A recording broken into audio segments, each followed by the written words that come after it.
नमस्कार मंडळी, मी स्मिता। आजचा व्हिडिओ सहेलियों के नाम। माझा व्हिडिओ करायला थोडा आळस होतोय। आळस म्हणण्यापेक्षा वेळच होत नाही। तर माझ्या या दोन मैत्रिणींनी मला नॉमिनेट केलं, माझं कौतुक केलं की तुम्ही चांगला करता।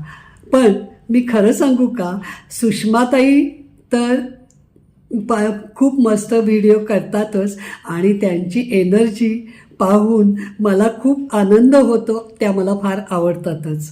आणि या ज्या सुधा सरोगीताई आहेत, त्यांनी तर त्यांचा व्हिडिओ मात्र मला बघितलेला आठवत नाही। तर actually I nominate here her to make videos. आणि याच्याशिवाय तिसरी आहे चित्रा बढेकर, जी खूप छान व्हिडिओ करायला लागलेली आहे आणि तिला नॉमिनेट करायची गरज नाही, ती मस्त करते। माझं स्वप्न आहे की तिने सौरभ सरांबरोबर व्हिडिओ करावा। थँक्यू।